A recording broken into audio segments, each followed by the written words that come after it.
talk about. But just know that you are here for old Papa Powell. He speaks at 10 o'clock. So if you're watching this at a later time, it's good to keep an eye on this. It's good to watch this all the way through because you want to hear what this man has to say. It's going to resonate and it's going to run through the markets very, very quickly. Now, well, I'm going to try and talk to you while I get everything set up because we have quite a few things going on here. We want to make sure that everybody is in with us. We want to make sure that we got... old Papa Powell, we got him up so that way we can hear him first. I'll let him chat. I'll let him take the mic. I'll let him do his thing, you know, A-OK. But remember, if you were just joining me, leave a like, hit that subscribe button. We love for you to be here. We do this all the time, guys. We do this all the time. We try to bring you the hottest data. The PPI index came out a little hotter than expected this morning. We did a quick little short on that. We got our favorite, our happiest moderator alive, Dan Bob Dan, in the chat room. Thank you so much. Dan Bob, if you could do me a favor, go ahead and give a plug out there. Make sure you got everybody in here. We want to get everybody in our chat in the David Worrell Discord. Thank you. You already got that plugged in there. Absolutely beautiful. And of course, we want to do that in the Facebooks as well. So we're going to keep an eye on the overall market. Of course, I got GME up here. We're going to keep an eye on this. It's right at that $80 level. That $80 level is a huge area of resistance. So we're going to see what happens there. So we're going to see if it wants to pop back up there. Maybe we takes a little short there, but we'll see.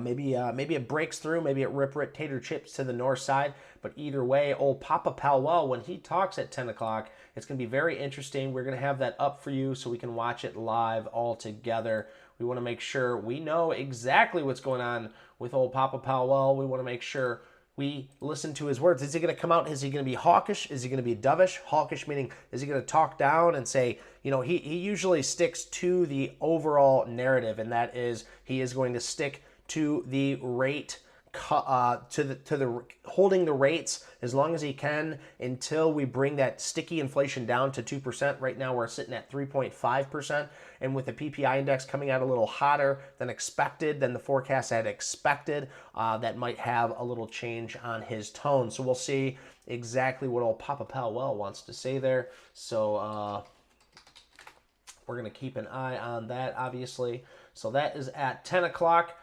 We have no other data coming out here that we really need to worry about. We're just going to keep a close eye on that. So that, and then of course we got the S&P 500, the SPY right here. You seen right when the data came out here, I'll just zoom in on this for you. When the data dropped, you could see it just tanked quick. It dropped all the way down to 518 from that 521. So a big push down to the downside here, and then it ripped right back up. So it just got bought right back up. So we're just right at that break even. This is right when the data came out. Look at that. What a huge drop. So we need to be really careful with that. So let's keep an eye on that. A few other stocks that I'm just keeping an eye on right now is ONON. It jumped right up into this area of resistance. I'll show you on the daily. It's right here at this area of resistance. It's been here multiple times. So we're going to see if it wants to break through that or break down from there. And then, of course, I'm watching GME and we're watching AMC because these things are ripping to the north side and we want to see where they're going, obviously. But yeah, the main thing here today is what old Papa Powell is going to say, especially after that data coming out a little hotter than expected. So if it comes out a little hotter than expected, that might be okay. Sometimes the market will just brush it off like it's no big deal. But you know, let me just make sure we got everybody we need to in here for the old YouTubeage. So bear with me here just for a second, guys. We're gonna make sure that we got everybody we need in here. All right, let's go. Let's go ahead and do this. We only got 1 minute till market open, so we're gonna make sure we got everything just the way we need it. Alrighty, things are looking good. The market, that popped back up in the market, made it look really nice. Let's go ahead and get this thing posted for everybody. We want to make sure everybody is aware that the old Papa Powell is talking. We don't want anybody to miss out on this, obviously. And once we get everybody in here, then we will dive a little deeper with 25 seconds left to go, guys. Yes, sir. Thank you very much, Dan Bob. I see that you're already in there. Looking really good. All right, 15 seconds left to go, guys. I'm glad that we could be here today. If you guys have any questions, throw them up in the chat. That would make a fruitful day for everyone. So here we go. We're going to start rocking here with the market opening in 3 seconds. Ding, ding, ding, Mickey Fickies. Let's go. It's time, baby. We're going to see what we want to do here. I already got a Google alert going off. I'm going to go ahead and set you guys off to the side over here. And then we're going to keep a very close eye on all the alerts that are going to be popping up. We have UAL alert. Let's go ahead and look at UAL. Oh, wow, we got a lot going on. We need to go ahead and bring up the phones thing here. Oh, yeah. SMTC alert is going off. That means we got to break above this area. That's looking really nice. We want to get this a little higher, though. Put the alert here. Let's look at our other alerts. JETS, so Jets is taking off. That means UAL. I don't want to miss my chance for this. So yeah, that thing is really taking off here. We're going to see if we can't get into that. Little UAL. We're going to see if this thing wants to have some continuation here. We'll come back and take a little peeky gander at that real soon. Actually, we actually need to get out about 400 of that. We'll see. We'll see where this wants to go. Let's see. AGBA. This thing should have stopped me out already. Nope. It's about to stop me out here in just a minute. We need to get out of SHIP today. So SHIP is up. We're up quite a few dollars on SHIP. Well, with all these trajectories going off, we obviously want to know what is going on with GME. Well, it's starting to pull back here a little bit. I'm going to wait for it to get back up in this $80 area. That is our main watch for GME, and then obviously AMC, we want to keep an eye on that. It's popping up. It's looking really hot here. That looks good. Let's see what else we got. SM, so Jets. Jets is taking off. SMTC. Oh, yeah, ONON. That's going to be a big one here. So ONON, this is actually breaking out of that. I'll just mark it out here for you guys on the daily. So this is its most recent area of resistance. So we're going to see how it wants to do here. This might be a nice area for a long, but it has shown a lot of resistance in this area. So we have a lot of things going off here. There's a lot of things going off here, guys. So pay attention. Make sure you're using risk management. We got Hood popping up.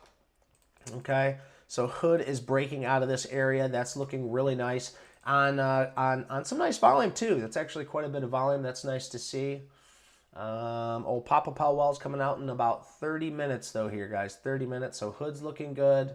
Let's just check our UAL really quick. We're going to see how well this wants to hold itself up here on this breakout area. We'll see. We'll see how it wants to do. But we want to keep a close eye on, let's see. Let's make sure AGBA, it's got my stop loss set here. We want to make sure that if it does, okay, it's there. Okay, we got SHIP. SHIP's not doing anything. Boring. AVGO. So I got my stop set from previous day's low here. We want to see if this thing wants to really get going. We're going to see if it wants to do that. And then, of course, UAL, we're just going to keep a close eye on this. We want to make sure that UAL does its thing and does it well. The S&P 500, now that is the key interest here. What I want to see is the S&P 500, and I don't mean this in any mean way, but I want to see it pull back to this 10-day moving average, okay? If we can pull back to this 10-day moving average, I plan on adding into my long-term account. I plan on hitting the gas on a lot of these other restaurant stocks, and you have a few other stocks. Look at this, ONON doing really nice up here. Let's see what the 5 minutes looking like. I also do want to stick this top off over here too, so we know that it's clearing all-time highs. And look at that, it just hit over those all-time highs, so that's looking really nice. If this breaks out on the 5 minute, we might want to take a nice little tasty trade on it. 35.36 at the base and 37.23 at the top. We also have EME popping off. That's a nice faster mover. Actually, it looks like it's breaking down here. Let's take a little peek at the daily. Swing back on over here. Got a lot going on this morning, so it's retesting this area. So that should be very, very interesting to see. We want to see that retest. Of course, old Papa Powell is going to be coming out. He might change the trajectory of a little bit of everything. And it looks like ON finally found that area of resistance. Maybe this is where it just starts to break down from here. Maybe this is, this is its solid area of resistance, and that's what we were expecting to see from an area up there. It's just getting hit really hard. You see that big wick? This is a 5-minute candlestick. It just popped right up into that area and then sold off extremely hard there. Thank you guys so much for joining me. I do appreciate you. Good morning. Good morning. It's good to see you guys in here. We want to make sure everybody gets the appropriate attention here. All posted. Please like it. Yeah, baby. Dan Bob, greatest moderator alive out here. Let's go ahead and head back over to here. GME. So GME is trying to hold up here, but it looks like it's pushing down. AMC, let's see which one's leading. AMC looks like it's a little bit, it's trying to hold up a little bit better, but GME is clearly the leader here. Rip, tater chip, baby. You know you love to see it. AGBA is popping back up here. We're going to need to see a little bit more volume than this before I can rip to the north side. Yesterday, it just popped up over here. You can see it wasn't anything too crazy. It popped up right at the end of the day, then sold right on off. Denny actually called that. You don't get in at the end of the day because these things can sell right back off. We're using previous day's lows as our stop loss, but we are in it to win it, baby. These aren't buy or sell recommendations, obviously. Same thing with AVGO, previous days as the stop. We're going to see if it wants to hold up with the overall market. And let's take a look at the S&P 500. Well, old Papa Powell has only got a few more minutes until that boy comes on out and starts a chitty-chatting. Let me actually bring this up, see if they haven't posted yet, because the second they decide they're going to come out with something, and Fed Speech Live, we will make sure that we have it up for you. Let's see. Next having fun is PBS. We could use PBS, I guess.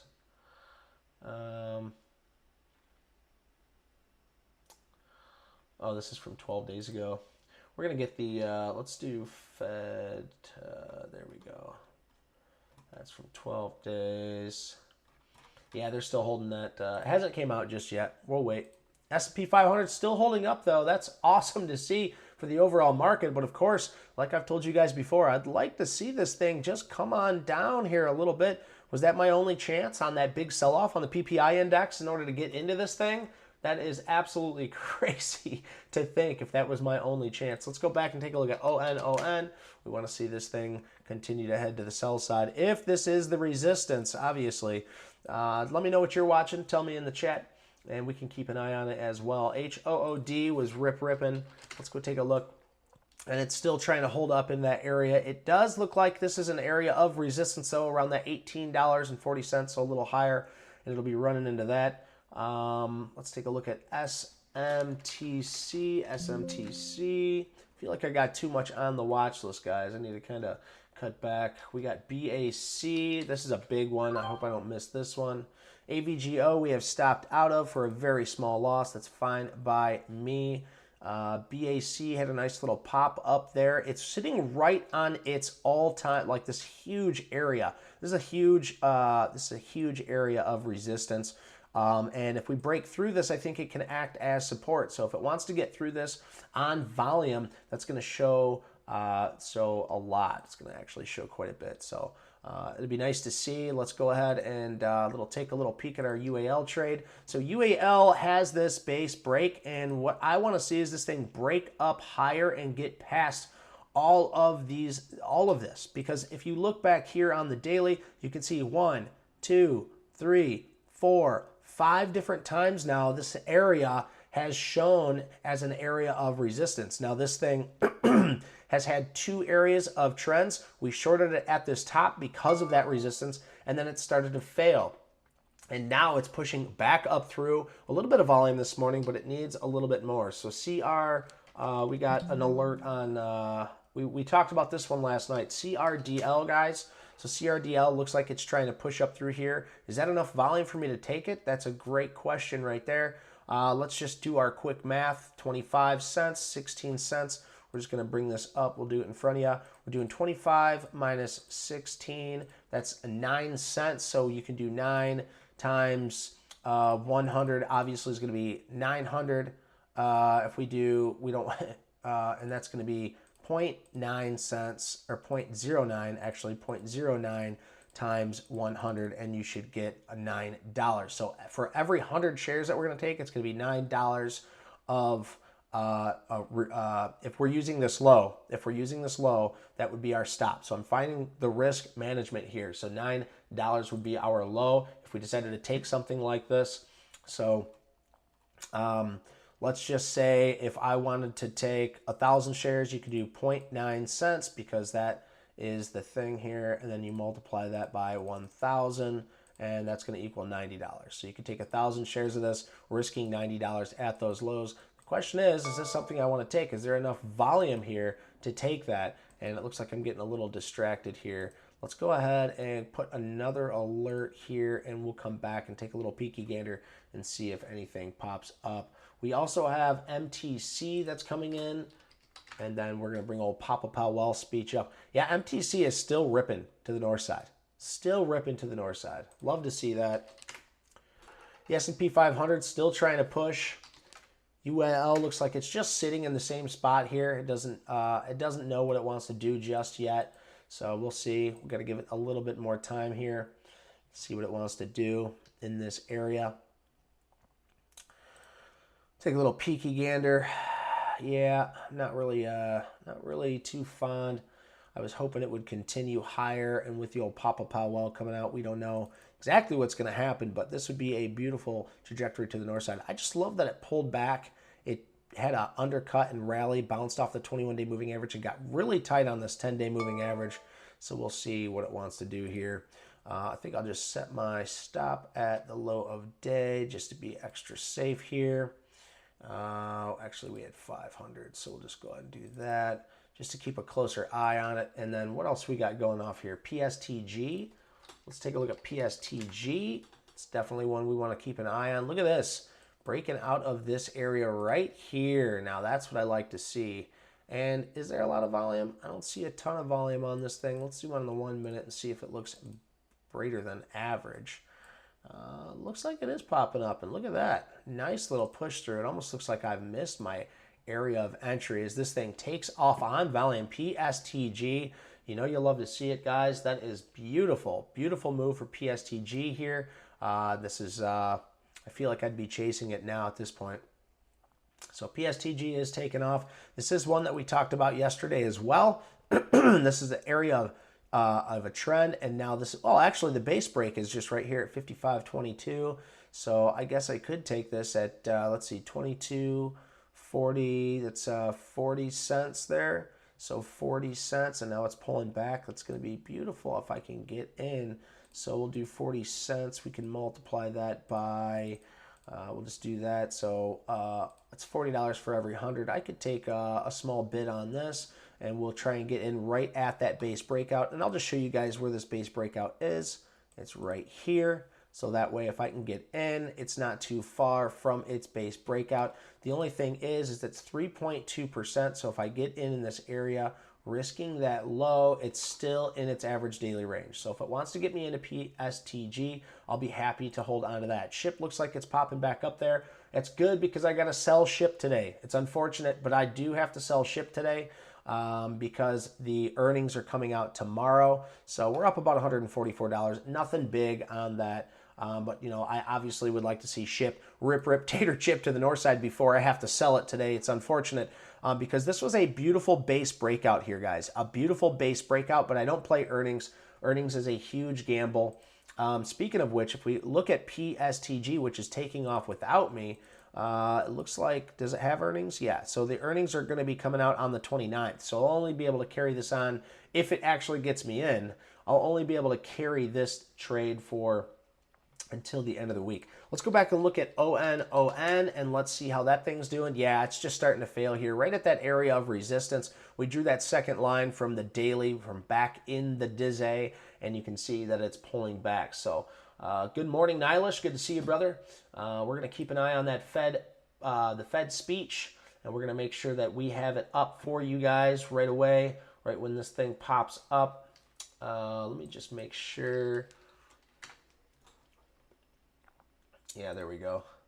We're going to make sure we get it straight from the Fed. So right when they have the live video out, we will have that up for you guys so that way we don't miss a thing. You'll see it here first. You get to hear him here first. I'll get rid of my big fat head and I'll put him on blast. So I hope you guys stick with me for that because you never know how volatile the market can get when it comes to old Papa Powell talking, okay? Let's go and take a look at our friends GME and AMC. GME falling off the face of the earth. I told you guys about all the resistance area. If you look at this daily here, you can see this $80 area of resistance. If we zoom in previous, you can see these areas right here. You can see 1, 2 areas. It was its biggest traded volume areas as well as this area here and this area here. So I just drew a line here and look right where it landed. Boom, 1, 2 times it touches and then it fails. We made a little bit of money on that today, but I wasn't trying to play this thing too hard. It definitely came down very fast, very hard. You can see the gaps in between it now. There's a lot of panic going on in this market. When it comes to GME, you can see there's a lot of panic sales going on. It actually looks like it's been halted now. So that big halt there, we're going to see what comes of it. And you know, if GME is doing it, AMC, of course, is going to be following GME per usual. PSTG is taken off without me. What a beautiful base breakout. We talked about this yesterday in our Discord, and it's taking off now without us. UAL looks like it's doing well. That's what we want to see. This thing really needs to get up there, though. We really want to see this thing take off. We don't want to see this thing lingering around this area. If a base breakout happens, we want to see it happen. We want to see it happen hard. We want to see it happen quick, and it doesn't look like it's doing either one of those. So we'll give it a little bit more time here and see where it wants to head. That was a little bit of a quick reflexes there when I bought. I should have given it a little bit more time, but at the same time, you know, we want to see these big base breakouts. Like if we look back at NVIDIA, and we can even take a look at NVIDIA, this base breakout, when it happened quick. It happened really quick, and it was a clear area. Now, UAL, I'm not saying is anywhere compared to NVDA, so it might take a little bit more time, especially at 3.4%. It's a slower mover, but it breaking out of this area, of this long base here, would be a very nice look for it if it can have some continuation to the north side. So we're going to see what wants to happen there. What was funny with GME here is they were allowing me to short.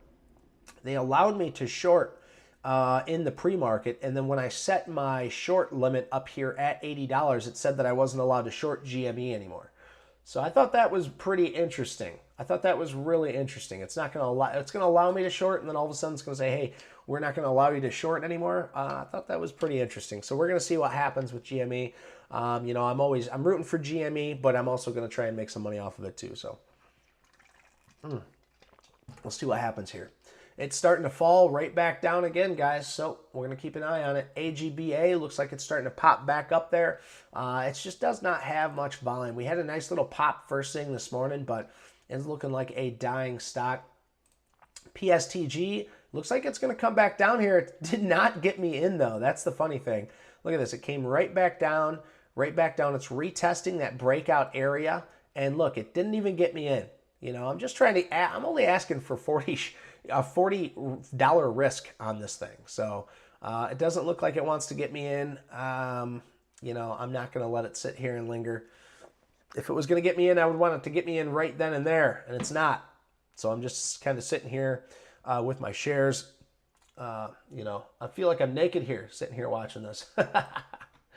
But anyway, guys, we're going to keep an eye on old Papa Powell. We got about 15 more minutes. Let's see. Today is May 14th. We're going to see when is this going to pop up. We're going to keep on refreshing. We're going to make sure we're going to get it up as quick as we possibly can. It should be coming up very, very soon. Let me just make sure that we got the right section. Let's see.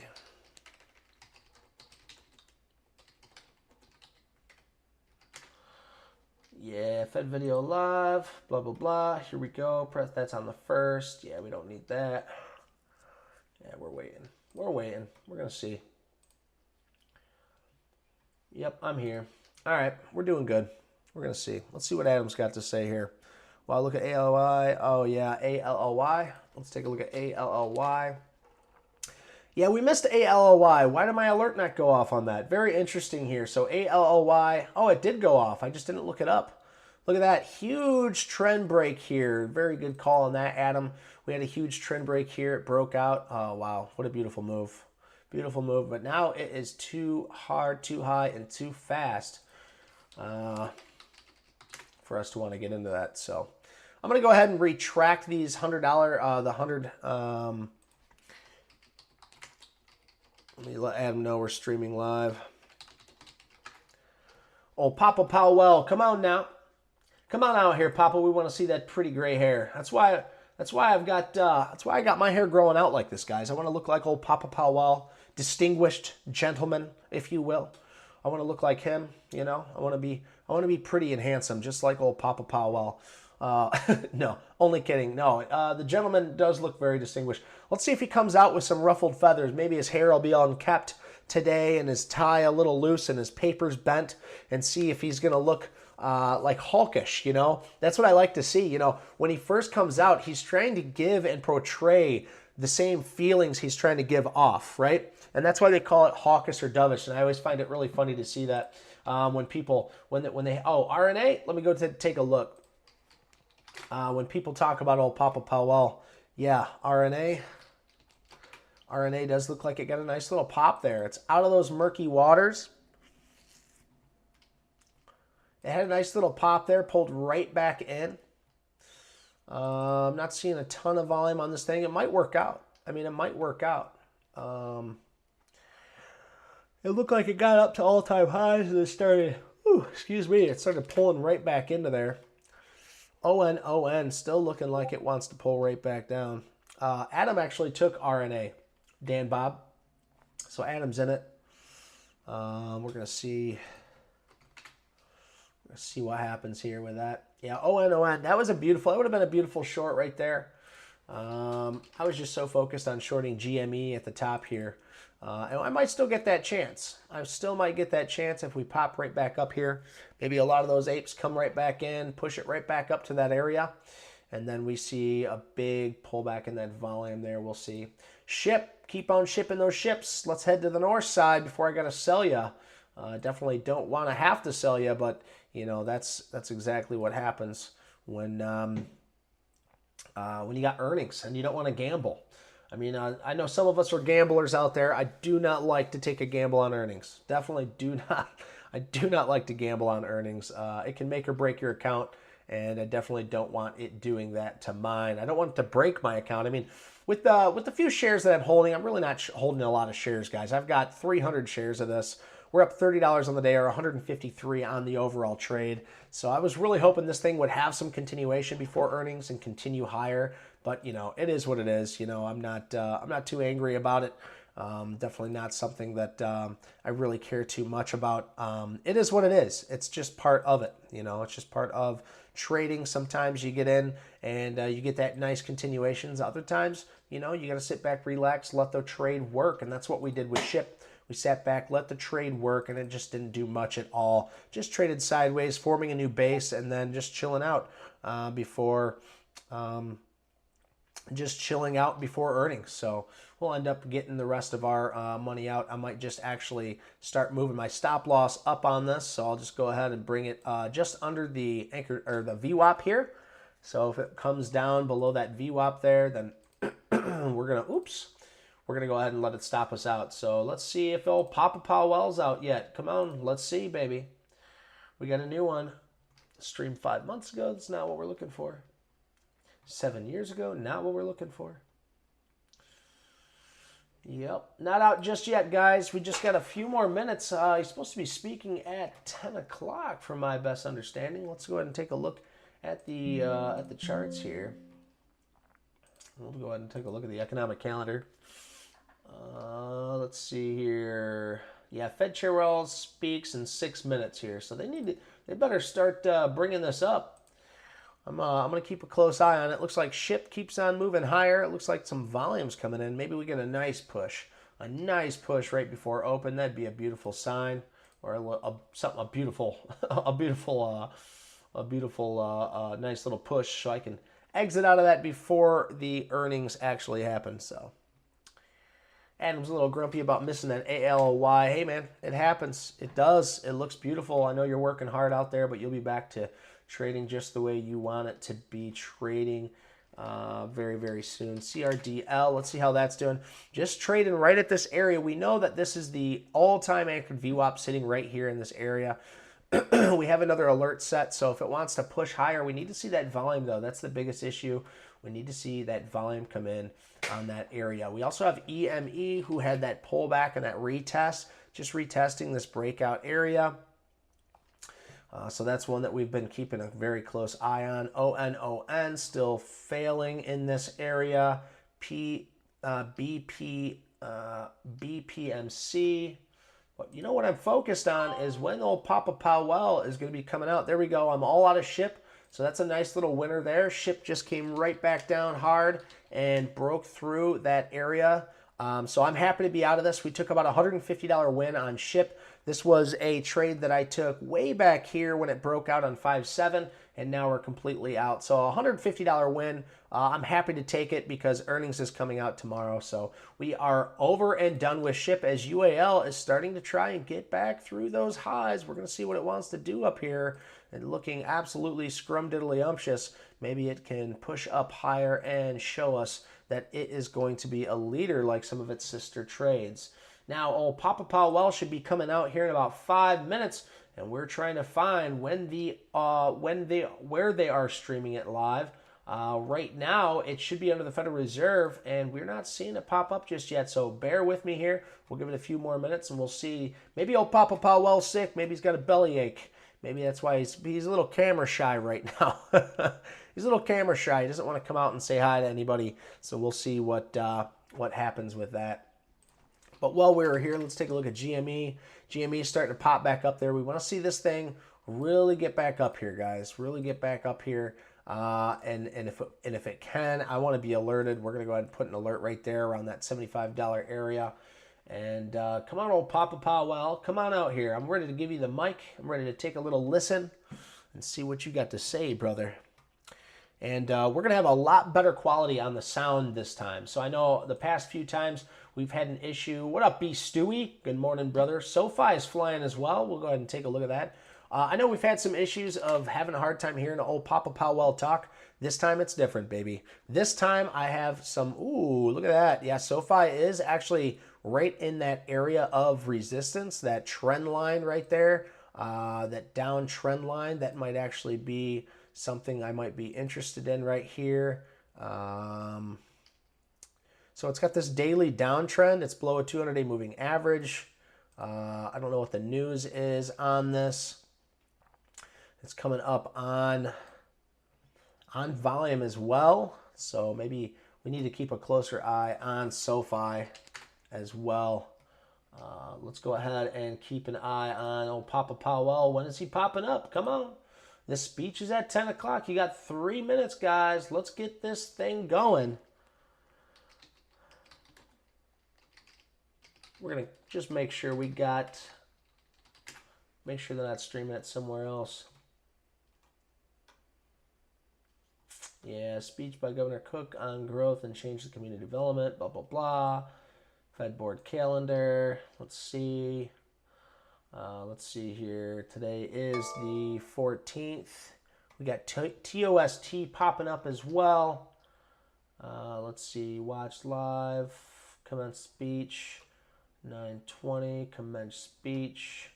And today's the 14th. So we'll just scroll down here. And there we go. Watch live. Continue. Yeah. So there we go. All right, Papa Powell's not up just yet. Models can really overarch time. But we got it right here, guys. Let me guys. give you the short version. So while business and give me 1 second. We'll get this all set up for you. Demands, regulatory compliance keep on changing. We change our business strategy, and business strategy leads to changing of IT strategy. But in my humble opinion, we keep forgetting there we go. to Can everybody change see this the pretty well? structure of your organization and change the structure of your teams and the way you collaborate and She sounds nervous. create. And also, we keep on Why does she getting sound so away with nervous? leaving the clutter behind. It's probably and old Papa changing Powell's got IT her nervous, bro. architecture and the IT processes. So if you want to win at strategy, structure follows strategy almost immediately. Ask us to lead. And I'm not talking about the leaders in the He'll be coming out in just a minute. But it asks a We'll keep an different eye on everything behavior. while this is happening. Lean should be ingrained in your Can everybody hear this okay? attributes and Let me your know if you can hear this behavior, fine. It enable probably business sounds a lot growth, better now, doesn't it? agility, and I'm not speaking about agile. Drive cost effectiveness, because that drive of cost effectiveness, Turn her not up. in Let's see if I rainy can hear. days, but already in sunny days, Give me one can be second. spent towards our own business. It's not about the leaders, it's not about you, it's about go. sharing leadership and sharing mandate. It's about giving that autonomy away by not having it and multiplying yourself as a change agent in your organization. If you see the same things, obviously nothing will change. People will still follow you and not speak up or speak out. We really need the benefits of diversity and inclusion. I am confident that every one of you already knows the real tangible benefits of surrounding yourself with people, different mindsets and different expertise. Thank you, Nelly. The overarching Bob. across markets and global Papa scale Powell should be coming out here in just a minute. We're gonna strategic let this, intention of customer obsession, sustainable let this growth, lady and finish up, and radical old Papa simplification Powell will be is out not here just for very, very banking. soon. It is actually for And then all I'll keep my mouth countries, shut. across sector, across cultures, and is something we need to work on with more attention. We could learn of the nice innovations in the other sector and reach out to them, and maybe someday they will be sitting here at the FPA sharing their stories that we can learn from. Okie-doke, what does that mean for us? Donut, or do not worry, we just need more color. We need more the outliers and the different mindsets and different expertise and people outside sector joining us. Number one right-hand man. It's, in conclusion, not about technology. It's not about legacy and tackling legacy. It's about tackling the legacy in people's minds. Open mindset starts with you and I, and that's what we're going to do today. So I wish you all a great Connecting the Dots day. All right. Well, Papa Powell's about to come out here. Thanks with very much, some Artie. knowledge, I think. Super. Very much appreciated. Thanks for your appeal for cooperation and change, but also the thought-provoking things. Very welcome. Thank you. Thanks for that. Very good. Then on to the next part of our program. And let me provide you with a short background of the speakers we will have on stage now. Starting with Jerome Powell. An Guys, attorney before he and comes up, investment just make sure you hit banker this by like background. button. Mr. Hit Powell that is the subscribe button if you haven't 16th already. We bring you chair the data, of the we Federal bring you the Reserve. news, He we bring you became a everything member you need to know of to the keep Fed's you hot Board and of up to Governors date. So already make in sure 2012. that you guys are staying Mr. up to Powell date. was So hit that like, hit that nominated by subscribe, President Trump and I will be giving and old Papa appointed Powell Fed the chair microphone in right now. He is our 2018. guest speaker today. In So I'm going to 2022, allow him to do this on Powell my was YouTube channel. nominated No, as only Fed chair kidding. But by pay attention to President what he Joe says. Biden Pay attention to how he and looks. reappointed This should be for very, a very second interesting, guys. four-year term. Over the years, Mr. Powell has gained No, a I did not reputation take of RNA, consensus Adam. I builder did not take RNA. and problem solver. On Klaas Knot then. Mr. Knot has been president of the Dutch Central Bank since 2011. In that capacity, he is also a member of the Governing Council of the European Central Bank. And in addition, since 2021, Mr. Knot has been the chair of the Financial Stability Board, the international body that monitors and makes recommendations about the international financial system. Also, he's a professor for monetary stability at the University of Amsterdam. Claire Jones will be moderating today's interview. Mrs. Jones joined the Financial Times CRDL is in right 2011, on that area. initially covering the UK and the Eurozone, living in Frankfurt, And today, she is the US economics editor. She's been covering growth and the rates environment intensely. And she's also calling herself a bit of a geek in keeping track of what central bankers do.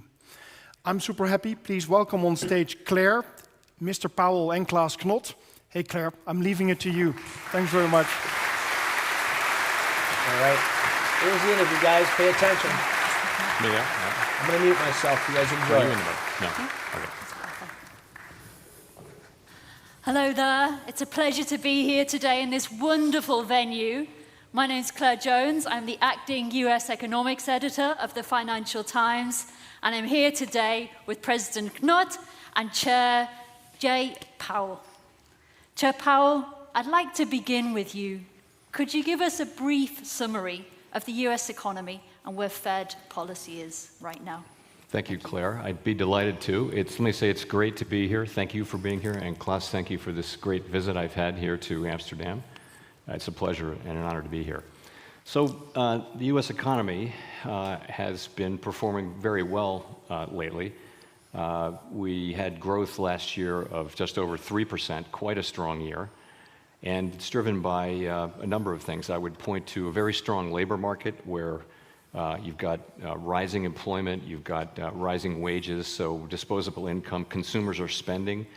Generally, households are in good shape financially, they're not over-levered, and so we see a good picture. Consumer spending has held up very well.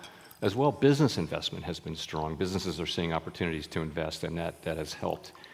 I would also point to a fairly large influx of immigration into the country over the past couple of years, and those people are joining the labor force. We're experiencing still a labor shortage in many industries, and so there are jobs, and they're going to work and they're consuming, so that's also boosting growth. So overall, a good picture looking at the data so far. The labor market is very, very strong. It was, I think, overheated a couple of years back, and what we've seen is it coming back in gradually into a better balance over the last couple of years. And now I think if you look at a broad range of data, you could say that the labor market is about as tight as it was before the pandemic in 2019, and that's good. Real wages are now positive, and unemployment has been below 4% for 27 consecutive months, something that hasn't happened in a half century. So, labor market very strong, and again, signs of gradual cooling and rebalancing, so that supply and demand of workers is coming back into balance, just as we would want. Inflation, it's worth starting with the fact that on a 12-month basis, headline inflation got as high as 7.1%, is now down to 2.7%. Core inflation got as high as 5.6% and is now at 2.8%, so it's down by half. That progress, though, really happened over the course of last year, and particularly the second half of last year. The first quarter in the United States was notable for its lack of further progress on inflation. We had higher readings in the first quarter, and higher than we expected. We did not expect this to be a smooth road, but these were higher than I think anybody expected. And so what that has told us is that we'll need to be patient and let restrictive policy do its work. If I turn to the outlook just for a second, I would say we expect continued growth, 2% or better. We expect the labor market to continue to be strong, but to move further and further into balance. And I expect that inflation will move back down on a monthly level, on a monthly basis, to levels that were more like the lower readings we were having last year. I would say my confidence in that is not as high as it was, having seen these readings in the first 3 months of the year. So we're just going to have to see where the inflation data fall out. And I'll stop there with the economy. Thanks. Thanks very much. We'll be digging into some of that later in the discussion, but now I'd like to turn to President Knot. Could you maybe give us a little bit of a sense of how you judge the state of play in the Eurozone and here in the Netherlands? Yeah, I think the state of play in the Eurozone is not entirely comparable to that of the US. We just came out of more than a full year of economic stagnation. Now, luckily, the signs of recovery are clearly there. We started off the new year much stronger than we had expected. And if you look at the soft indicators, that recovery is expected to continue into the second quarter, and it's even expected to accelerate in the second half of the year. And this is mainly on the back of ongoing recovery in real wages, ongoing recovery in purchasing power, and strong consumer demand. Now, there are two ways in which you can look at this recovery. Of course, you can say, on the one hand, the economy has proven to be resilient. We've went through quite a number of shocks, monetary tightening, unprecedented, and yet we did not really go into a recession. The sacrifice ratio of the disinflation process that we had to go through was virtually zero. Unemployment did not budge. So resilience was there.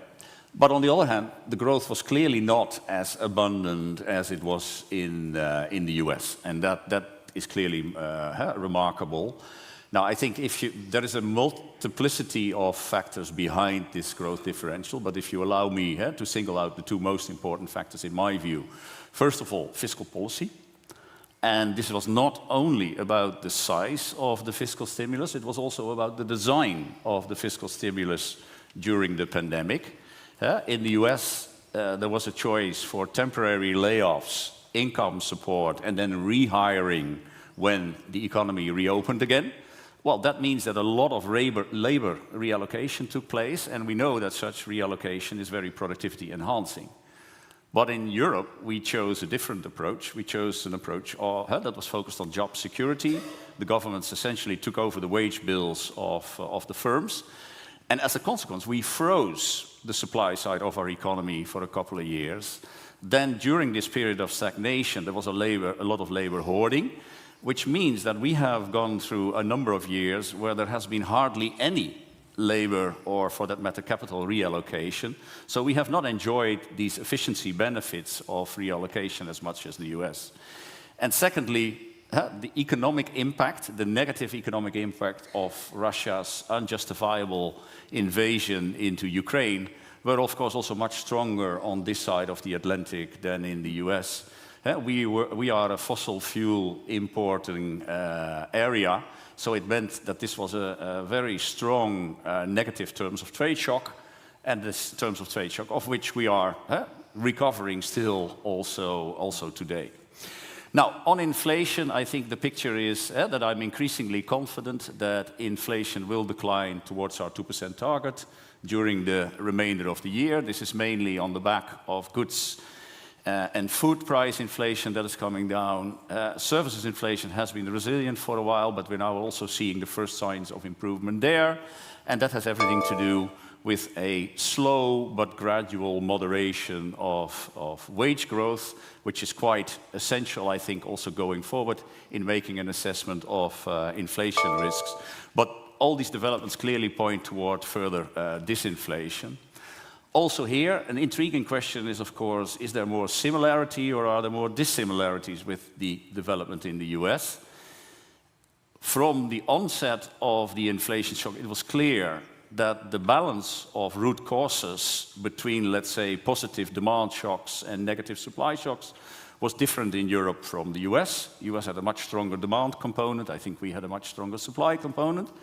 Yet at the same time, there was a remarkable synchronicity if you look at the development of actual inflation. So the bump that you've been seeing in the US, the question for us now is, are we going to see such a bumpy development as well? So far, we've not seen any evidence of it, but that's clearly a warning signal for us, also not to come with any sort of premature declarations of victory. All in all, I do believe that inflation is probably less persistent in the euro area than in the US. And that leads me then to conclude that if we manage to continue on this track, if the incoming data continues to validate this development, that it will be appropriate for us to gradually take our foot off the brake, to remove some of the restriction, the monetary policy restriction that we're currently imposing on the economy. The data that needs to confirm this, a lot of that will be available at our June meeting. We will have an additional data point on the labor market coming out next week, the triangulation between wage growth, productivity growth, and profit margins, which is important. Then we will have new projections. And I'm confident, again, that if they confirm the picture, as I just sketched it, that June will be a good opportunity to make a first move in removing restriction. Okay, very clear hint at June there. We'll come back to whether we could see further moves in July too. But just to draw on some of your comments there, you seem broadly confident that inflation is going to prove less of a problem in the Eurozone than it seems to be at the US at present. You know, we've seen quite a reasonably high PPI reading today from the US, Chair Powell. Some people have said that looks hot. What do you think of today's reading? And more broadly, is there a risk that inflation becomes a lot more of a problem in the US than it is elsewhere?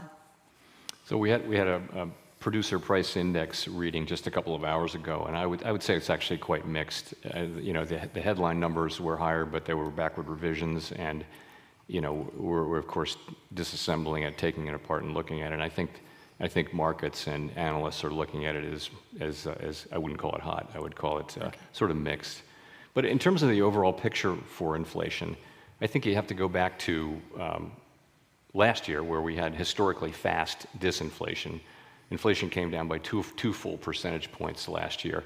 Why did that happen? It's really two forces working together. One of them is just the reversal, the unwinding of the pandemic-related supply and demand shocks. So that we thought we would always get that. We thought we'd get it in 2022, and we didn't, and then it really arrived in 2021. So that was a big part of this, was just the reversal of distortions really to both supply and demand. The second thing is just restrictive monetary policy, and restrictive monetary policy cools the economy and makes room for the supply side to heal, but also lowers demand and ultimately lowers inflation. So I do think those two have been working together. And the question you ask is inflation going to be more persistent going forward?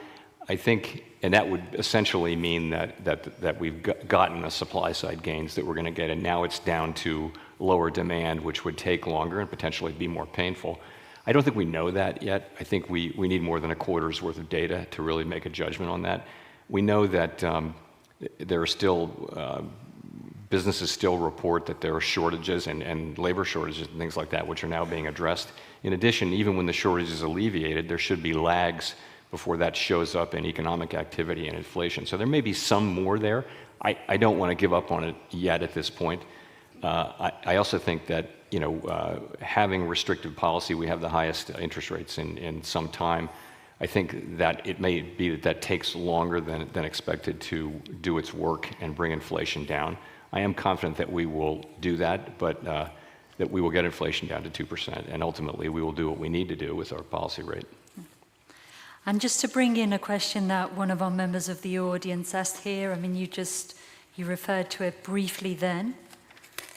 But from Edin at ORV, he asked, do you entertain the possibility that returning to the 2% target will not be possible with the current level of the Fed funds rate? So I think, as I just mentioned, I do think it's really a question of keeping policy at the current rate for a longer time than had been thought. I think by many, many measures, the policy rate is restrictive. The question is it sufficiently restrictive? And I think that's going to be a question that time will have to tell. Entertain the possibility is, that could be a very small probability, but I have said that I don't think that it's likely, based on the data that we have, that the next move that we make would be a rate hike.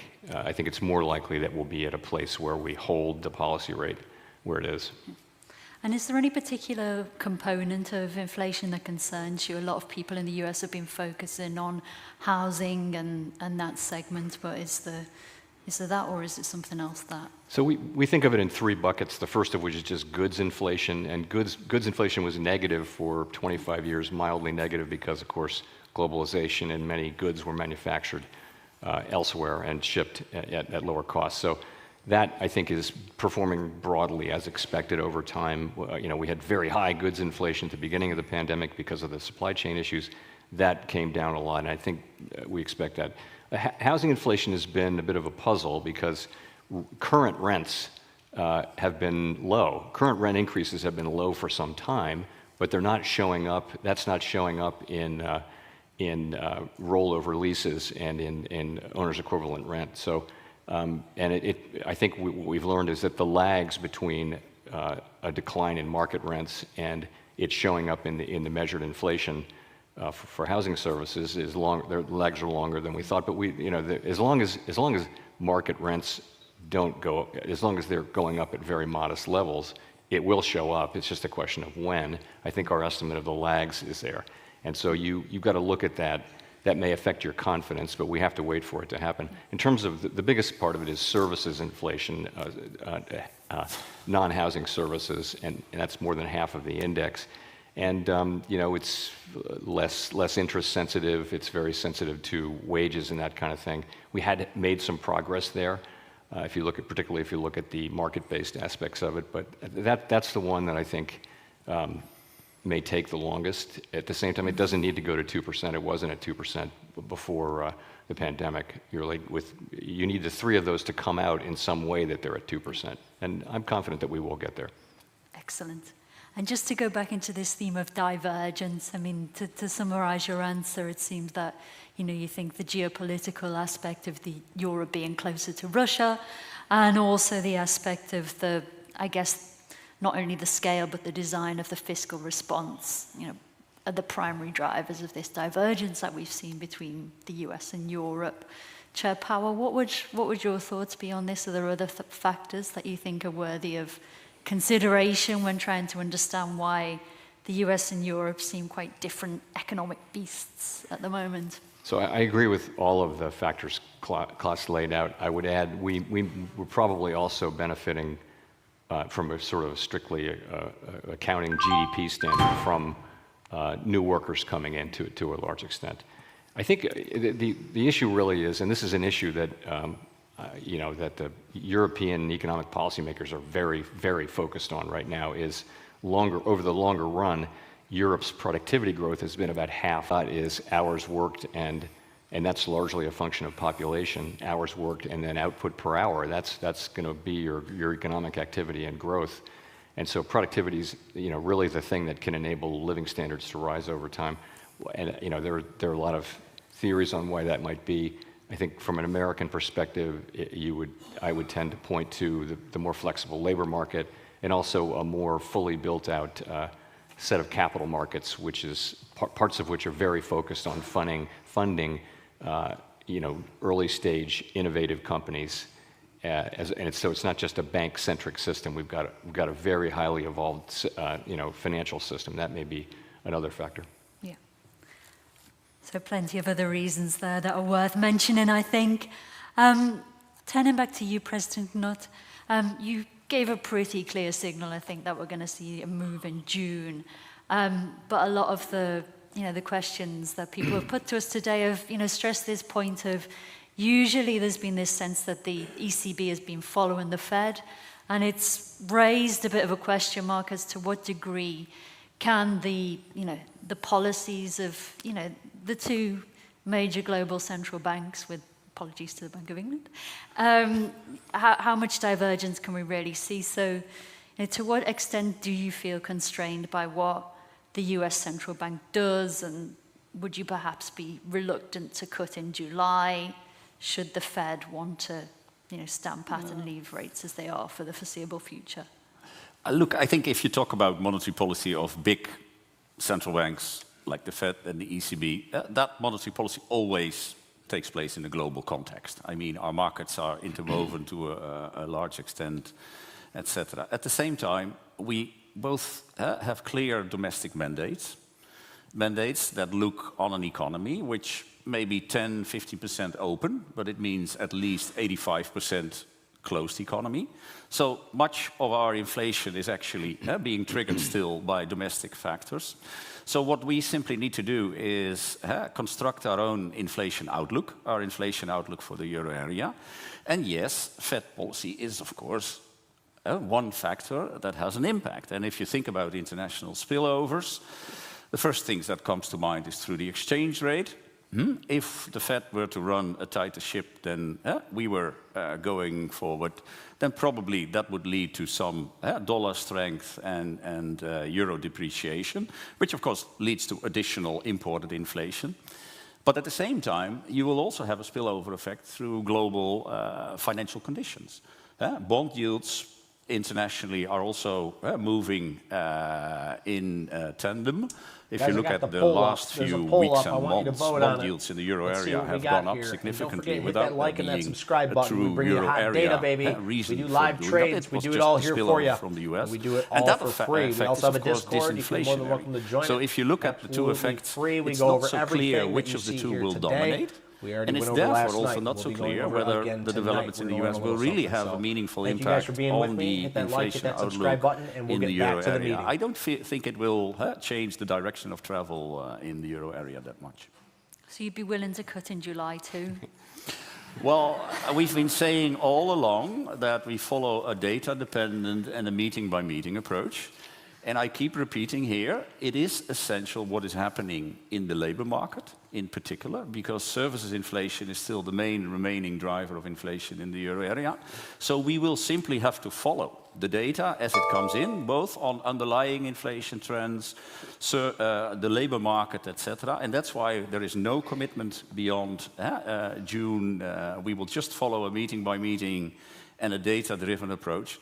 And data, when it comes to the labor market, it's really about the comprehensive assessment of the labor market. It's too simple to just look at sort of contractual wages. Contractual wages are coming down. But one of the problems now is that we have negative productivity growth in the euro area. We had negative productivity growth in Q4.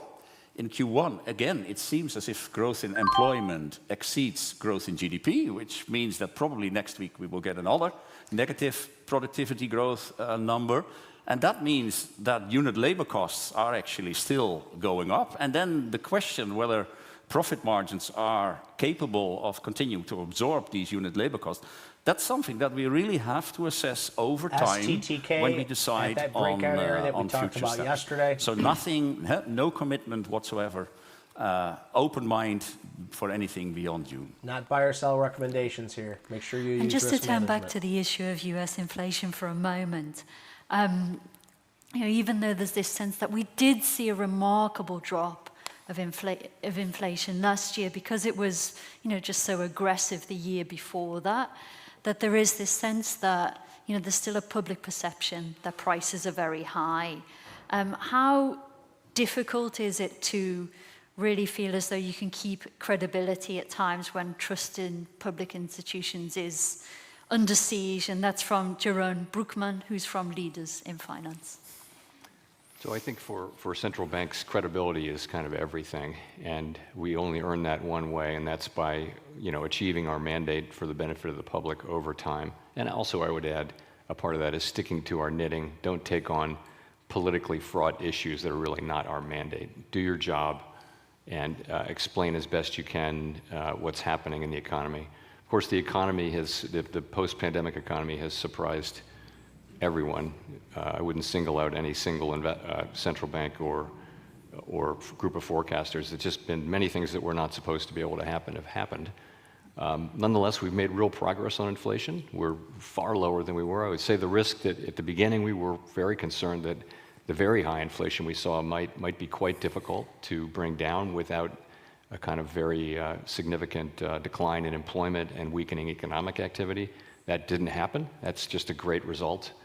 I think people are unhappy. You mentioned people are unhappy. That I fully appreciate that. And a big part of that, I think, is go to the store. Prices are high. You tell people inflation is coming down, and they think, I don't understand that. You know, the price of all the things that I buy hasn't come down. So, they're not wrong. I mean, they're suffering. Particularly people at the lower end of the income spectrum are very hard hit by inflation from the start, which is why we're so strongly committed to restoring price stability and keeping it in place as long as possible. And just to turn back to Europe now and to the Netherlands in particular, you know, we're sitting in a venue here that's really testament to the power of trade, for good and ill. In an era of deglobalization, when we're seeing daily headlines about tariffs, And how does the Netherlands as a small open economy, and indeed the Eurozone as a very trade-dependent region, really thrive? Yeah, that's a difficult question. I mean, it goes beyond saying that this is a development that is absolutely not a positive development for the euro area, and that we watch with a lot of concern. Now, fragmentation is there. The train has left the station. So, I mean, we have to think about sort of the ways that it can manifest itself and what we can do to try to best redress its consequences. There is a sense that international business is actually to some extent more resilient to political fragmentation than we have been thinking beforehand. So that international trade is a little bit like a river that sort of tends to find its way, even if some obstacles are being raised here and there. But of course, the fragmentation, it impedes the diffusion of technology across borders, so that means lower productivity growth everywhere.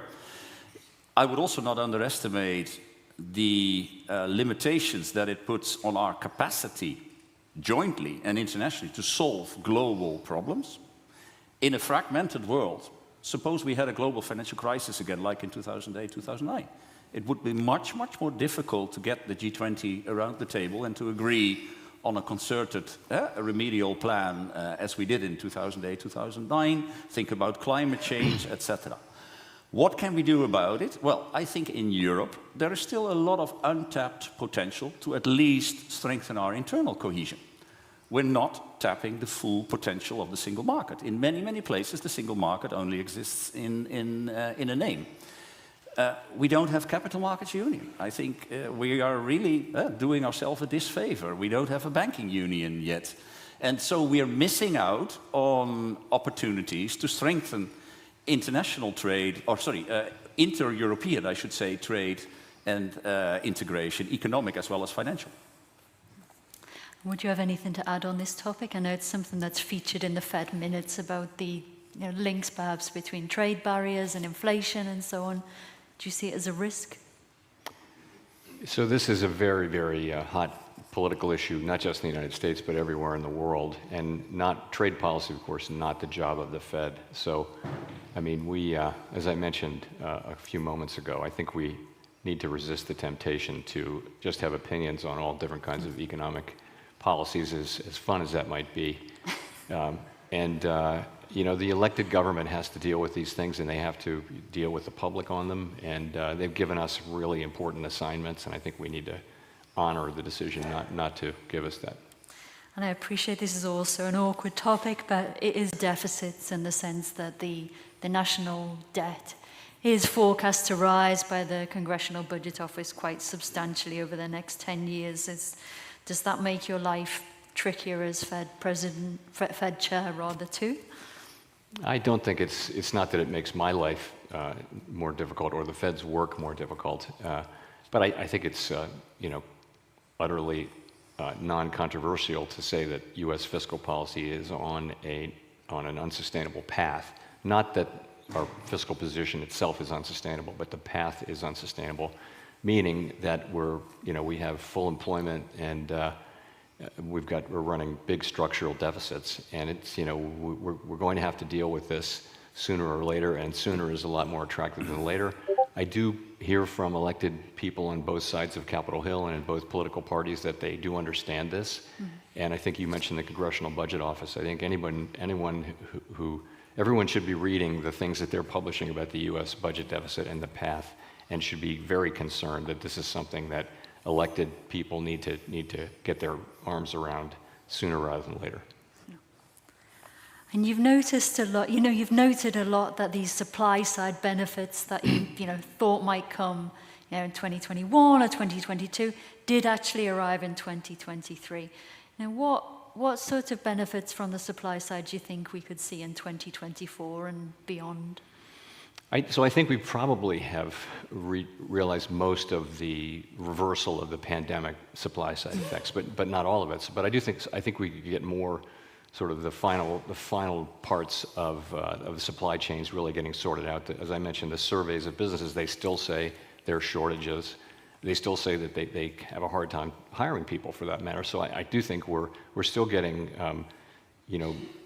very substantial numbers of people coming to the country and going to work. Let me add, immigration also not a policy that the Fed works on or has opinions on, but I'm just giving you the straight economics of it. People come in, they can get a work permit, they are getting work permits, and they go to work and they're paying taxes and they're creating economic output, and there are millions of them. So it's alleviating the labor shortage that we had in the industries that really had it the worst. So I think all of that, it probably helped at the margin a little bit in cooling the labor market off.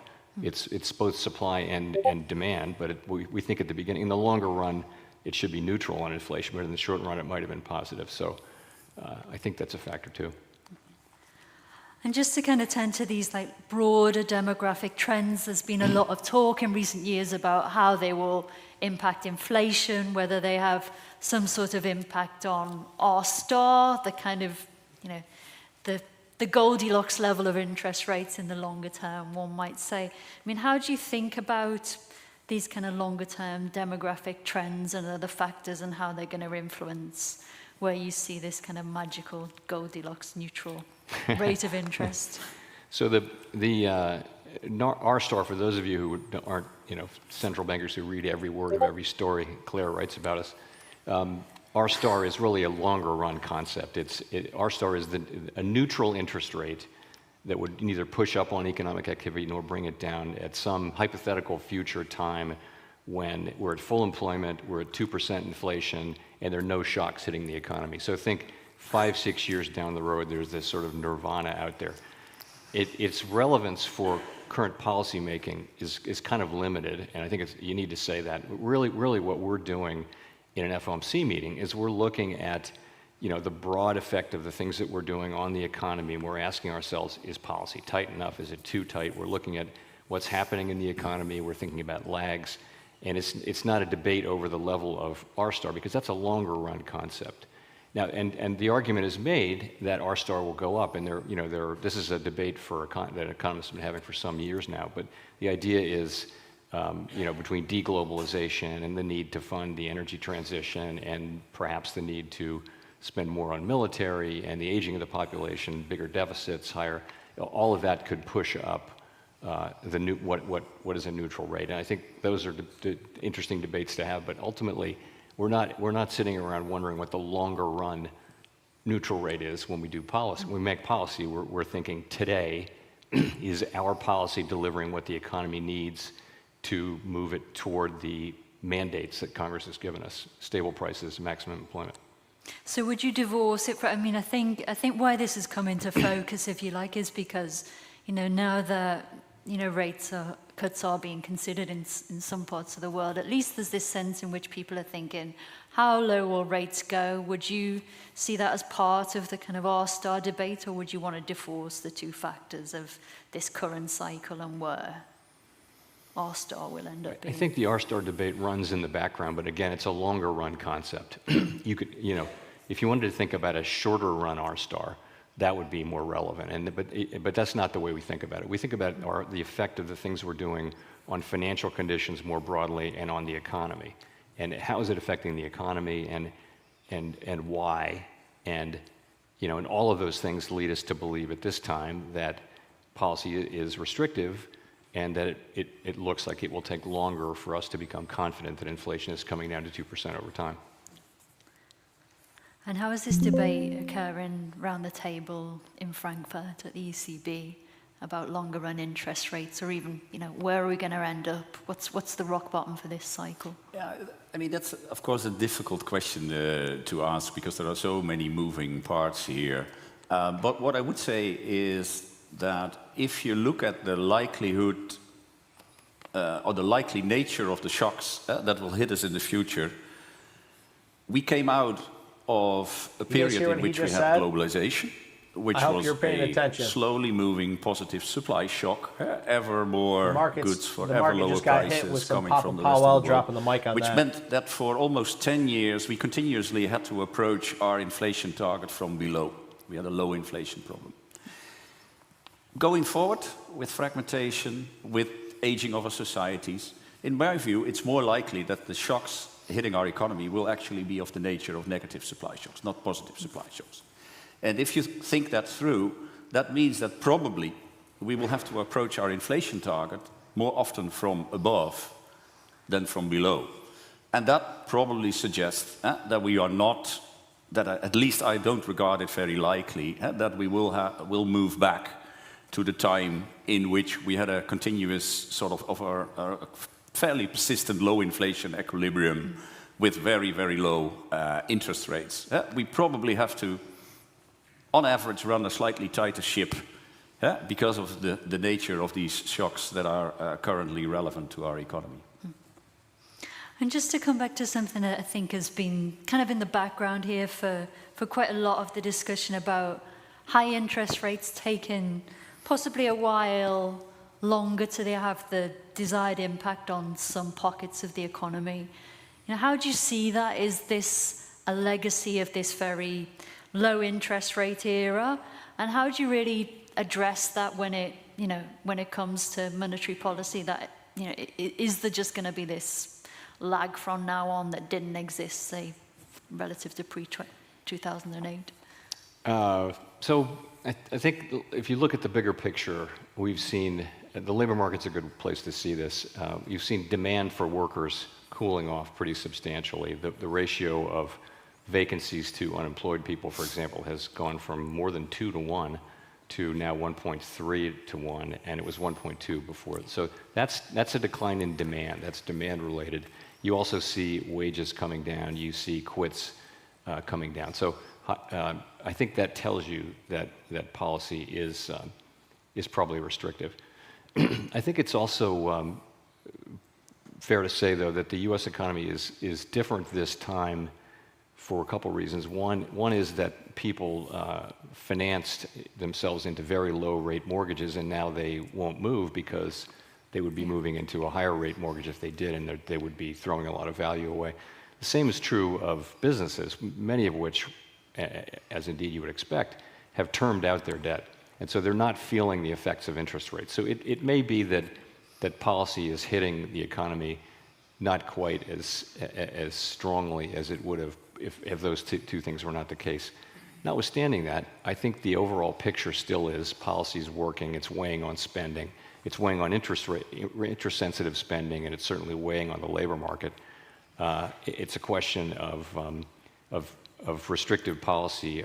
As I mentioned, our policy is the highest it's been in quite some time. The rate is, at 5.25% to 5.5% is high relative to recent history.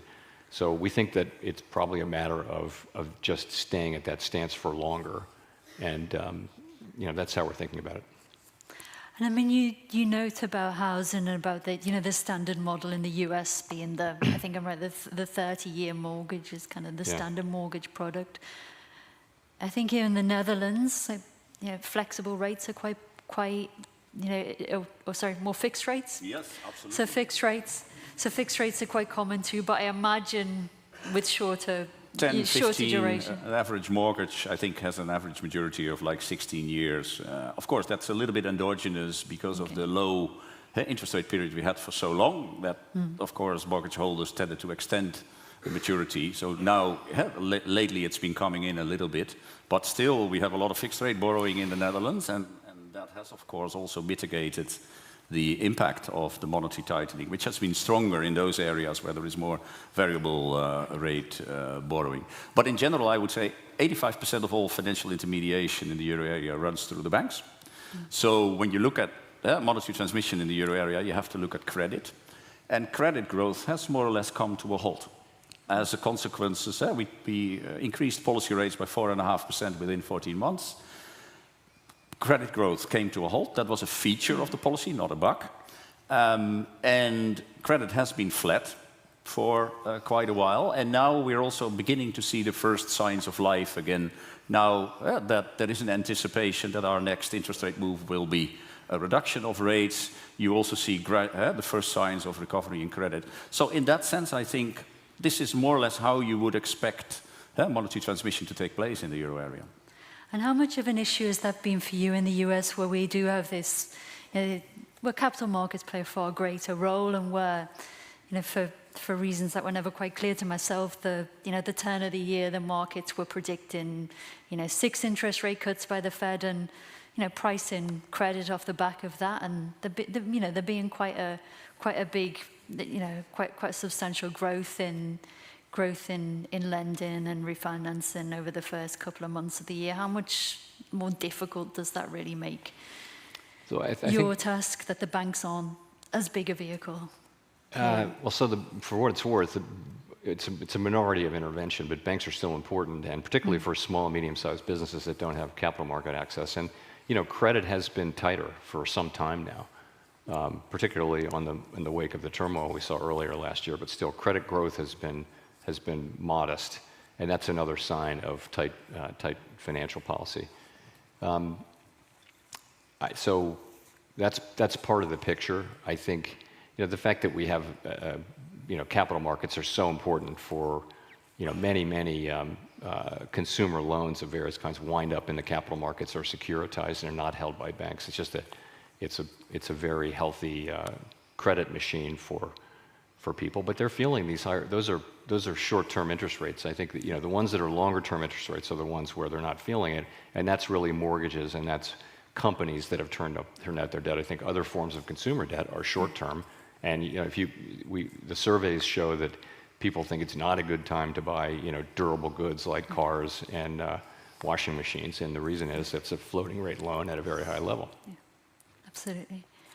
And when you look at the banking system as a whole, we've seen some jitters, I think, on both sides of the Atlantic, but on the whole, it seems both systems are relatively stable, despite quite substantial rises in interest rates. Has that surprised you at all? Maybe first to Chair Powell and then to President Knott. Has it surprised? Not really. Our banks are particularly our large banks are strong, well capitalized, very successful competitively, globally. They're in I think one of the reasons why the recovery broadly around the world from the pandemic has been strong as opposed to the one from the global financial crisis is that the very large financial institutions came through just fine. The U.S. banking system overall is in good shape. Banks are making loans, as I mentioned. Credit conditions are a bit tight, but that's part of our policy. So I wouldn't say I'm surprised.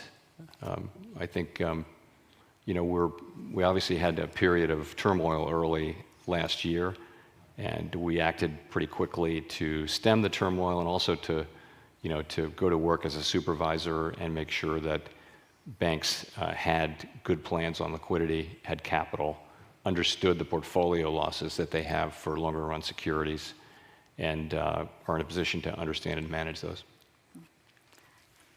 Well, I think it's pretty clear that if you have such an unprecedented rise in interest rates in such a short period of time, that this constitutes a massive shock to the financial system. So when we were sort of in the process of tightening, of course, this was sort of enhanced monitoring, an area for enhanced monitoring. Now, I think we can say, so far, so good. I entirely agree with Chair Powell that the core of the financial system has held up quite well. And I think this is in part, I think the success of the financial reform agenda that was rolled out after the global financial crisis under the aegis of the Financial Stability Board, which was very much focused about stronger capital, stronger liquidity, stronger risk management at the banks, which were at the core of the financial system, and that has clearly paid off. Now, there have been some idiosyncratic accidents here, the second-tier US banking system, Credit Suisse, but I think there were idiosyncratic factors behind it. The banks that had arrived into trouble in the US were not even part of the Basel III arrangement and the financial reform agenda. But I would say so far, so good. The question marks today are much more in the non-bank financial intermediation space, where we have seen a couple of quasi-near-miss accidents, I would say. The Dash for Cash, the LDI, the Archegos, the commodity traders in February 22. So these have all been pockets of vulnerabilities where you saw a combination of excessive liquidity mismatches combined with pockets of hidden leverage that we were unaware of before. And that is now also front and center of the work program of the Financial Stability Board, much more the NBFI space. Of course, we have to learn the lessons from the few banking failures that we did see, and that is continuous maintenance. But I think if you were to ask me, my main focus is more on the NBFI space than on the banking space. We'll come back to Credit Suisse because I know that's a topic that you've spoken about quite a bit, and a few of our audience have got questions on that. But non-banks, would you share that, that sense in which they're the big lurking danger in the financial system right now? I guess I would say it this way. In the U.S., non-bank participants by non-banks in lending activities, for example, has been growing very, very fast. And it's a fairly new thing, and in many cases, whole markets are being now taken over, or now majority for non-banks. And so our job is to monitor that very carefully, because I'll say a couple of things. One, there hasn't been a downturn yet. You worry about very fast growth in anything. It just kind of raises financial stability questions, and you wonder, is it a bubble? What will happen, and will it deflate, and that kind of thing. And so you want to be watching it carefully. I will say, though, it's different. Some of the we've spent a lot of time looking at it. I just point to a couple of things. One is many of the lending structures are not subject to run in the way that banks have traditionally been. The funding tends to be from limited partners who have their investment locked up for many years, and they can't get it out. So as opposed to the danger with a bank can be that all the depositors want their money at the same time. And that's the traditional problem that we've been trying to solve with bank regulation for hundreds of years. But these are different. They don't have, and runs are responsible, bank runs or things like that are really responsible for an awful lot of the problems that happen in one form or another. So the non-bank financial sector doesn't have that as much. Another thing is the ties between banks and the non-bank financial institutions are substantial and growing. So there's plenty of monitoring for us to do there. It's not obvious to me that at this point that it's a net loss to financial stability, but I would say our jobs are to monitor it very carefully and thoughtfully and understand the implications. And just to return to the topic of Credit Suisse, we had a question submitted ahead of the event. In your keynote speech at the 7th Annual Conference on European Systemic Risk, you talked about events surrounding Credit Suisse. What can the Foreign Bankers Association, to which we're speaking today, and the Netherlands Bank learn about the collapse of the Swiss lender?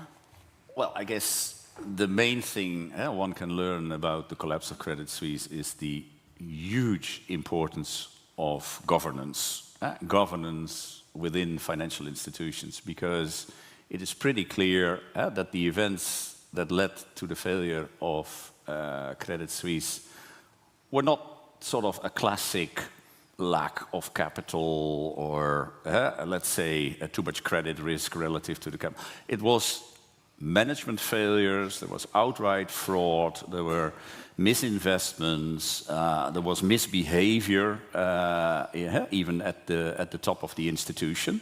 And if you have a series of governance failures at an institution, it will lead to an erosion of confidence. That erosion of confidence will lead to deposit runs, which, by the way, already took place much earlier than March 23. There was already a significant outflow of deposits also in the fall of 2022.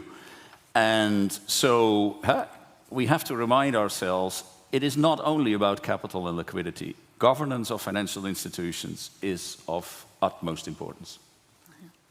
And are there any questions about AT1s and the treatments of those particular instruments that you think can be drawn in the Dutch context? Yeah, of course, there was a case where AT1s have been completely written down. So I think it behooves us to look a little bit deeper into this issue, why the AT1s were drawn down, whereas equity was not fully written off. This was, by the way, completely in line with the contractual provisions of the AT1. It was just that not all investors had really read the contractual provisions. So They pretended they were surprised by it. But I think from every case, I think we should try to draw some lessons. But in this case, at least, it allowed the authorities to write down 16 billion Swiss francs, which was helpful to generate the interest of UBS to actually take over. And now turning back to you, Chair Powell, we've got a very nice question here from Liu Zhan from ICBC, who asks, during COVID, the Federal Reserve applied high levels of monetary stimulus to further raise asset prices and support growth. Bloomberg called you Wall Street's head of state as a reflection of how strong your actions were on asset prices and how profitable your actions were for Wall Street. How does that make you feel, and how do you look back at this with the benefit of hindsight? It makes no point of contact with the way I remember those days, so whatsoever. So I would just say this: if you put yourself in the place where we were in March of 2020, no one knew how long it would take to have vaccines.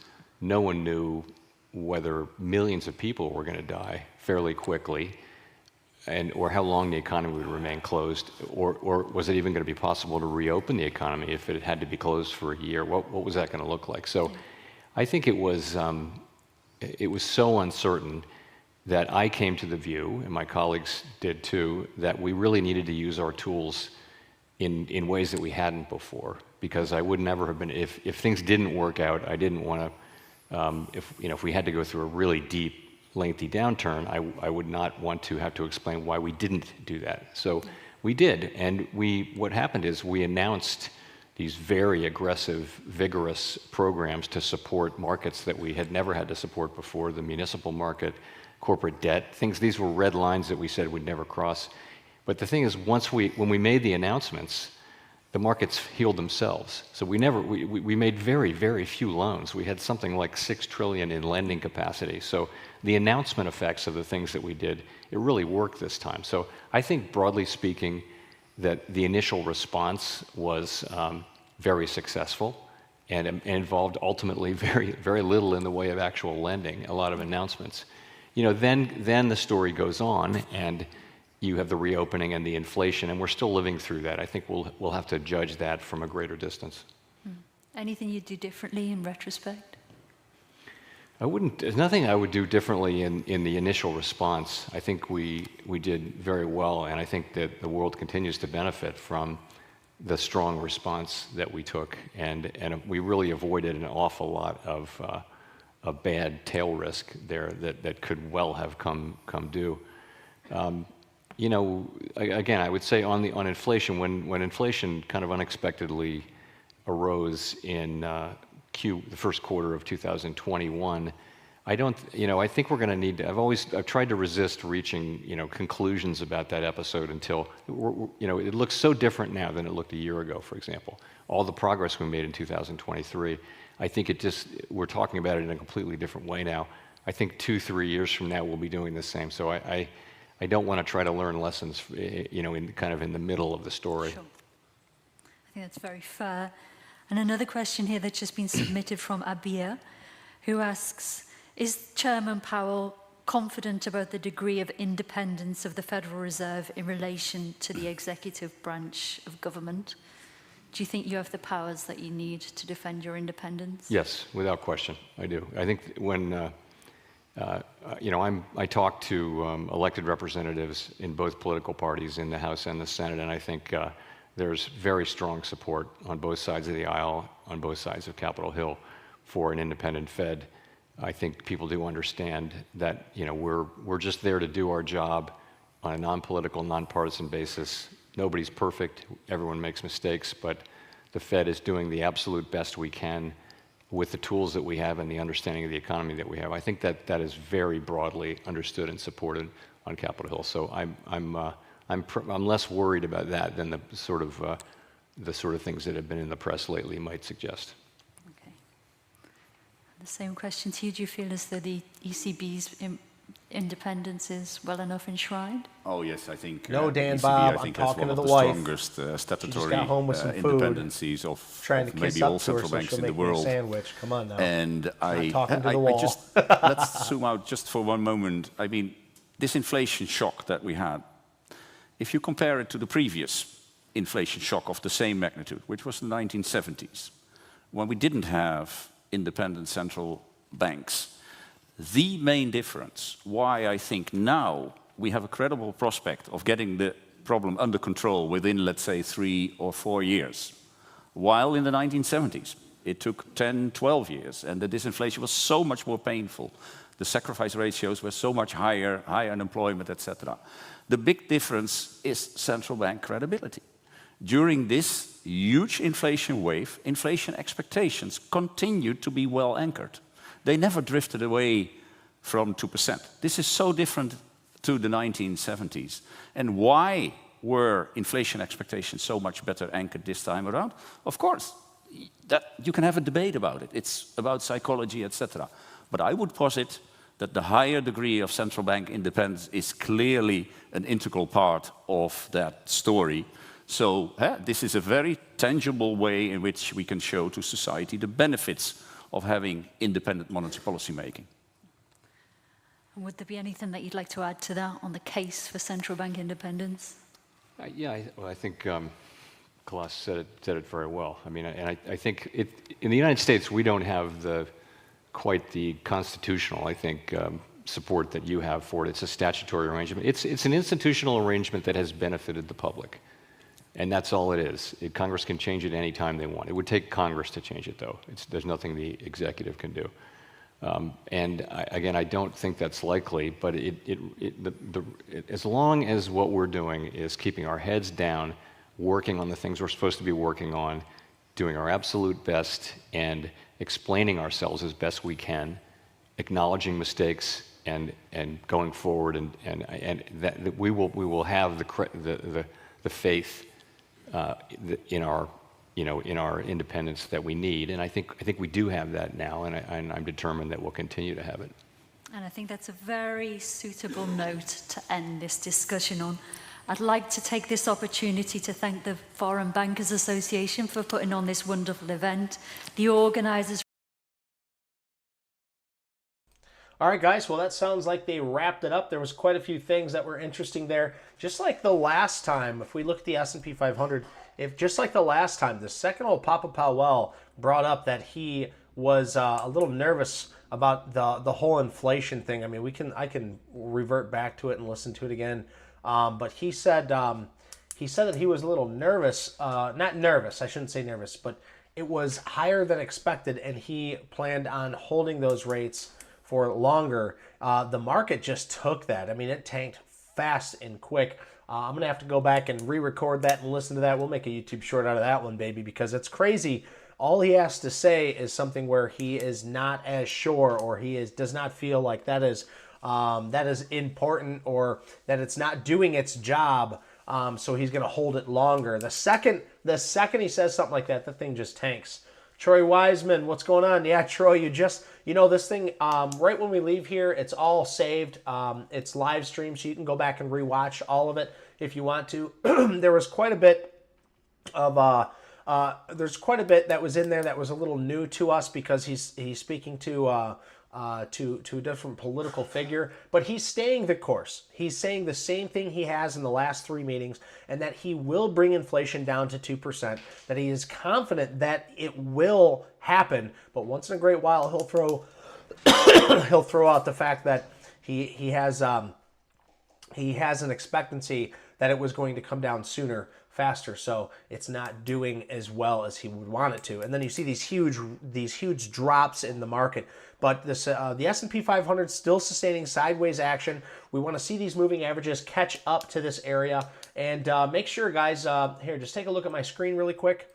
Go ahead and smash that like button, guys. Here, I can refresh this. We can see what we're up to here. Expectancy. We're up to 12. We're up to 12 likes. Look at that. That's beautiful, guys. Make sure we're going to end this poll right now. We only got Senevinia, so we'll just We'll just get rid of that pull there. And yeah, guys, so I appreciate you guys being here. I appreciate all the subscriptions. It looks like we got another one of you in here. If you want, make sure you join that Discord. It's very, very important because it is absolutely free. Okay, look in the description. There is a Discord. It's absolutely free. We meet up every single night at 9 p.m. We either learn something, read something. It all has to do with trading or the economic calendar, what's going on for the next day. We try to keep you informed so that way you make better decisions with your long-term investing, your swing trading, or your day trading, guys. We go through it all, and we have it all here for you. So hit that like, hit that subscribe button. But I'm out. It's time to spend a little time with the family, smash on some food, and enjoy this beautiful, beautiful weather outside. You guys take care, and thank you so much for joining me.